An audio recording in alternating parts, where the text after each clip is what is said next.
good morning and good afternoon, everybody. Today I'm here with Dylan Record, who is a partner and senior VP at Very Polite Agency. Yeah. Senior VP of what?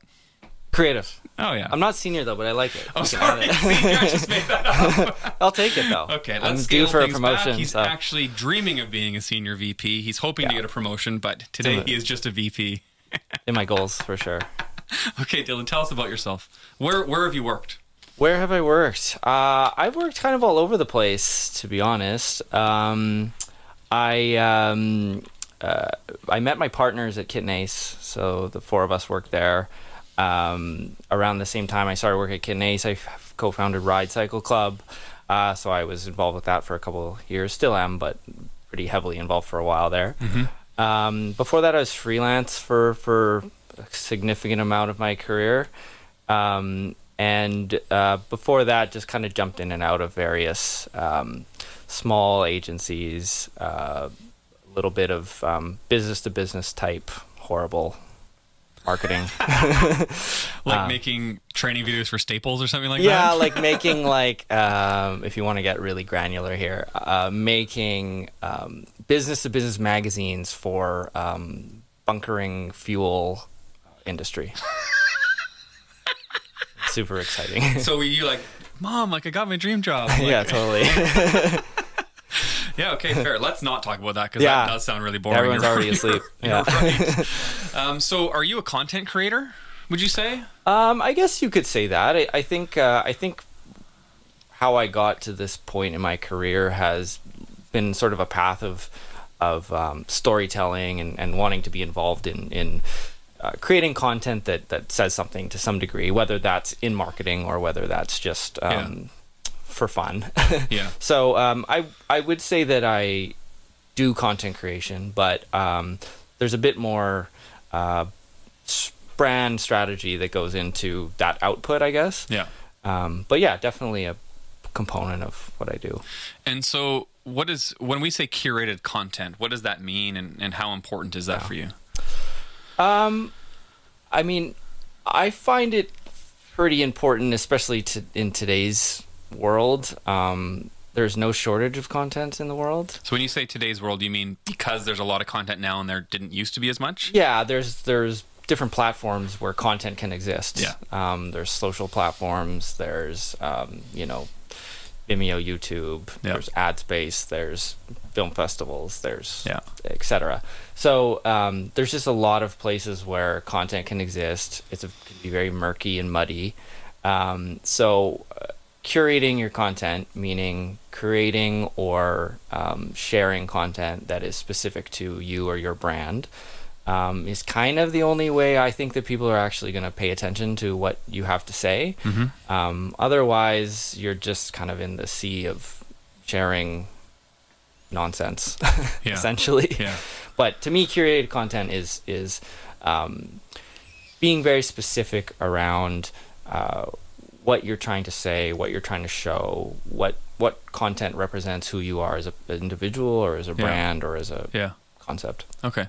And so how does a brand decide what content to post? I think when you get to the stage of being in a position where you're ready to post, or you think you're in a position where you're ready to post, lots of things should have happened by that point. You should have a very clear idea of what your brand is. You should have a very clear idea of how messaging shows up, what your voice is, what your communication is across certain platforms. Yeah. When you're ready to post something, ideally you'll know a bit about your kind of brand DNA, like what your brand's all about, what your brand or again, I'm saying brand, but this could be an individual as well. Sure. What your brand stands for, what types of content matter to you. Yeah. So the act of creating or posting content is dictated by a series of guidelines. So I think that's kind of a bit of a miss for a lot of brands, is because everyone is on social platforms, or everyone's children or whatever use these things, that content's easy, that you can just post whatever, and people give a shit. But Right. you know, Yeah. the reality is that's not always true. Yeah. So I don't even know if that answered your question, but I think so. When we look at content, I guess I think what you're saying is there needs to be some kind of value added to the life of the guy or girl watching it. yeah, there needs to be some value. There needs to be some purpose. Yeah. And you're not just filling empty space. Yeah, I mean, you could be if that's your MO. Like you know, if you're just sharing a cute video of a kitten because you're a pet food store, like Right. that content can have value to you or Sure. the people that are following you. Yeah. But that's a very clear intention that you're deciding on putting that content out in Yeah. the world, right? Yeah. So yeah, it's about having value. It's about having purpose behind it. Yeah. Otherwise, you could just be throwing stuff out there willy nilly and Yeah. nothing hits. So do you see brands sometimes they're just kind of throwing they've got a Facebook page and they got a YouTube account, they got to fill it. Do you see them out there just kind of spewing and vomiting content? It's a good term. Sort right? of, yeah. No, I think that I think just because social platforms are just so commonplace nowadays, it's kind of easy to fall into the trap of maybe what's working for them will work for me, Yeah. sort of idea. Right. And I think the reality of that is that you really need to adapt and create content that is going to help your bottom line. Yeah. Otherwise, great, you'll have a specific group of people maybe like a post, but if that's not, you know, pushing your brand forward or affecting your bottom line, driving sales, whatever your, you know, goals or target is, then yeah, it's just content. Yeah. And that could be fine if your goal is to just put content in the world, but there's few brands that are just online to Seems a bit meaningless, doesn't it? crap. Yeah. It's like our goal is to just create content for the world. It's like, Yeah, okay, exactly. well, that's kind of meaningless. So, what is your guys' process at Very Polite Agency to give direction to content for social media? Yeah. So our process with social is the same as it is with sort of any medium. So if we're meeting with a brand that wants to create a campaign, or if we're meeting with a brand that's rebranding or branding starting from scratch, whatever it may be, getting to know the brand, getting to know the people behind it is pretty important to us. We usually start with like some sort of discovery session where we not only get to learn like what matters to the individuals that are running this business, but the client also learns a bit about what they're doing at a deeper level than maybe they initially thought. Yeah. So once we have that sort of knowledge, we'll create out all these various touch points and put it into basically a brand Bible, a brand deck. Yeah. So that would have things such as what your mission and vision, what your values are, what your voice is, all this sort of stuff that everyone's probably familiar with. But I think I'm highlighting it purely because in terms of social media, I think people don't always connect the two. Yeah. Having those sort of things established make decision making a lot easier. I've typically seen that in the corporate world, let's say, the people that at the end are making the decisions aren't necessarily the same type of people that'll be engaging with like social content, for example. Right. So to get some of the meaningful content over the finish line with your client or the end boss, whatever you want to call them, you do need to back it up with why the business is doing these sort of things, Right. Why it's showing this sort of content. So the brand sort of anatomy of things is, in my opinion, pretty important to creating content, being able to stand behind it. Yeah. We often also, of course, include like sort of high level social media guidelines when we're working with a client, just because Because they're going to be doing the posting. Yeah, I mean, we don't do social media management. Yeah. I think that's a big miss on a lot of brands, that they undervalue the fact that there needs to be a person doing this like Right. every day, and like it's called social media for a reason, and people want to have dialogue, and Yeah. you need to react and respond and- and be engaged. So it's really important that somebody's there doing that, and we don't really feel like that's the best use of our resources as an agency, but we do make sure that if that person gets brought on, Yeah. that they have the resources Right. that they need to execute that. And Yeah. and it, you'd be amazed how some people interpret guidelines. but Guidelines, yeah, a light recommendation, yes, throw it in the garbage, totally.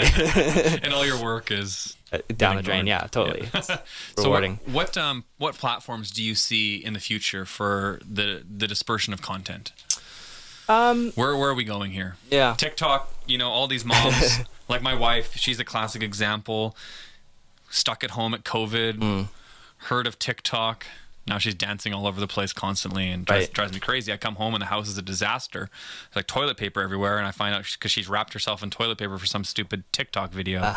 Cool. Guess who's cleaning that mess up? Right. So where are we going? What's next? I mean, that's The a million tough dollar prediction. Yeah, question. $1 million question for sure. But I think what my view of it, whatever that's worth, is A lot. Okay, cool, great.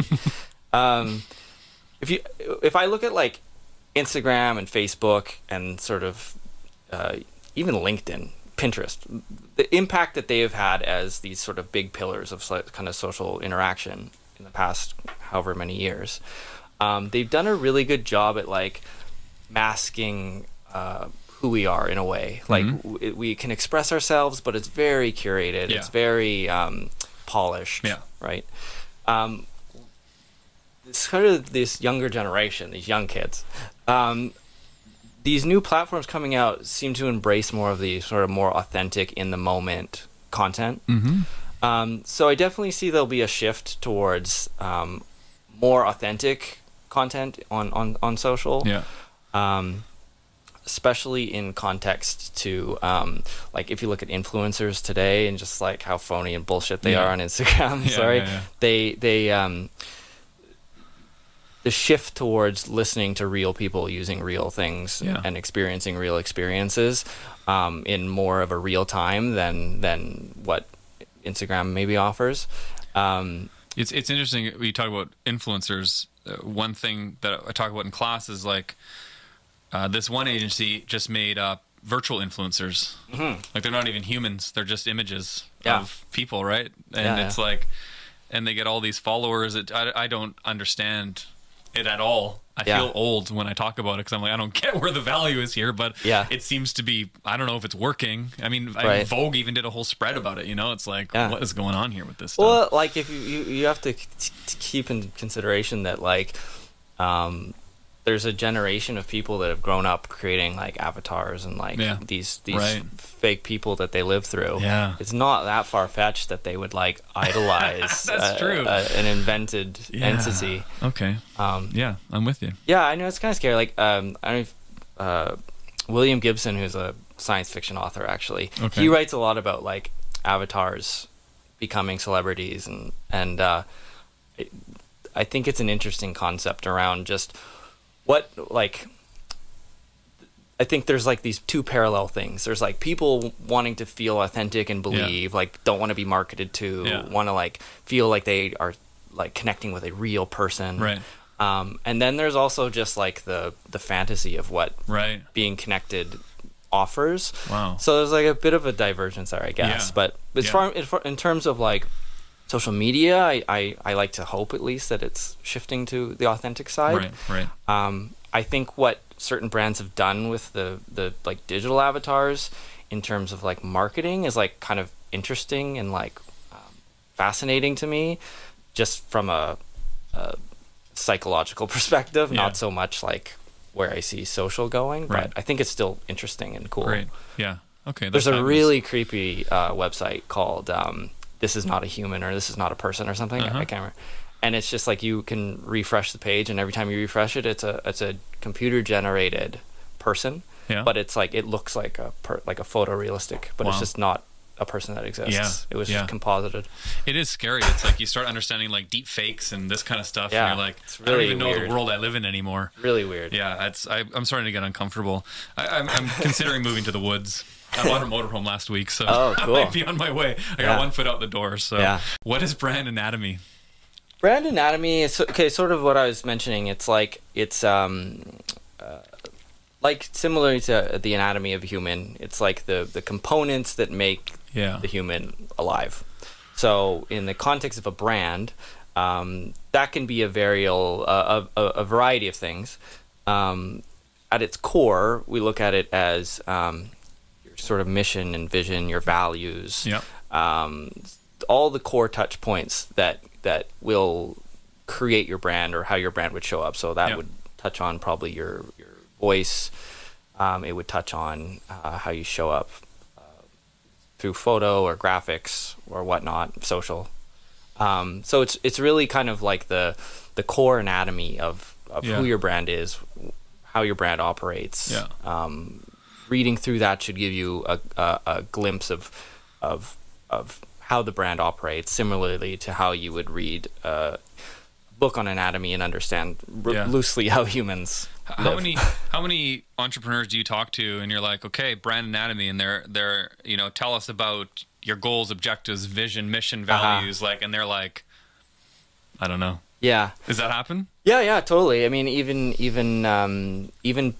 brand savvy people don't always do this work. Yeah. I think our team is skilled at pulling that information because it's although it may not come naturally to you, even if you own a business and you feel like you really understand it really well. There's certain questions or answers to questions that you may not necessarily know off the top of your head. Yeah. There's certain things that you may not have considered. Right. And these things typically become more important to you when there's a social movement or there's something that's happening in the world or something that's happening in the economy that might affect your business. Yeah. And you may not know how to react to those things Right. because you haven't taken a deeper look at Yeah. what your brand stands for, Yeah. for example. Okay. That's great. So as someone who is creative like yourself, Yeah. and I'm going to assume that that's not something you've necessarily learned, but you've kind of, you were probably a creative person from birth or not. In the womb, I was like, You're in the womb creating. Yeah. So how do you stay inspired? How do you still come up with interesting images and concepts and ideas and film and copy or, whatever Yeah. that is for you? Like where do you look? Like Yeah. what web pages do you check out? What films do you watch? It typically changes either on the seasonally or on what project I'm working on. Currently, just because I'm fascinated with what's happening in the world, I'm digesting a lot of content on Twitter. Okay. I find that just fascinating, just hearing different perspectives. Yes, there's a lot of perspectives right Lot now, of but let's not get into it. Yeah, no, that's like a whole other show. We'll all get in trouble. Yeah. I listen to a lot. I listen to like CBC radio, actually. I just like digesting news verbally. Yes. I'll listen to podcasts. Yeah. Sometimes I'll just strictly just listen to music. It just kind of depends what vibe, what emotion I'm trying to derive. Yeah. The process of trying to stay inspired, especially when you are, you could be a creative and be an artist creating for yourself, or you can be a creative creating for other people, Yeah. which I happen to be. Yeah. That doesn't guarantee that you're going to be inspired by every single project, but we've tried to position ourselves as a business in a way that we can work with industries that maybe we're not as familiar with. Yeah. Like the act of discovery and just having a different perspective to something. Yeah. Whether that's going into, like, if you look at like real estate or any of the sort of like big business that rely on sales, Yeah. like a lot of those industries have fallen into a pattern of Yeah. how they operate. Yeah, absolutely. So for a business like us who has an interesting team with different perspectives, who are like curious and fascinated just by how marketing works and how people are communicated to in various different ways, Yeah. to bring a team like us in and have a completely new perspective is like probably a good add value for you, right? Yeah. So the long story short is try and stay inspired by dipping our toe into new areas. Yeah. Do you in an interview with Chip Wilson, I asked him like where do you go to kind of see the future, or where are the places that it's like, things are happening that are going to happen here? And he said he would hang out in LA and Shenzhen, China. Those are the two locations that he's like, that's where the future is happening. So when you travel, Yeah. it is kind of cool. I didn't expect to hear Shenzhen, Yeah, China. I don't even know where that is. I know, but, no clue. I'm not going to claim to know a lot about that place. But so are there places? Are there geographical locations where you're like, that place they do that really well, and I can get inspiration from them in that area? Right. I have like a big fascination with Japan. I've spent quite a bit of time there. I've been there several times. I look at it as a real refresh for myself, just stimulation wise. It's just a different type of stimulation. Yeah. I'm born and raised in Vancouver. I've lived here my whole life. Yeah. I can't discount the fact that I'm inspired by natural beauty or fresh air, let's say. Yeah. So to contrast that with something like Tokyo or New York or some big metropolis city, something leaves me with just a different mindset, Right. Which I find inspiring. Yeah. I don't necessarily need to experience things in my industry firsthand per se. Right. I lived in Costa Rica for a while, and I'll go back there and visit every once in a while, and being there has nothing to do with marketing or branding or being creative necessarily. Yeah. But when I come back, it's just like this kind of rush. So you've been refreshed. Yeah. So it depends. Chip, for example, I know him pretty well. He's like an analytical person. He's like, he'll look at things and he'll really digest them for what they are, like face value. Right. I'm a little more wishy-washy. I'm more like feeling the vibe of this thing, and then I'll go home and express myself. So it's just a different way of like. Well, you make yourself sound like a bit of a weirdo. Weird? No way. That's great.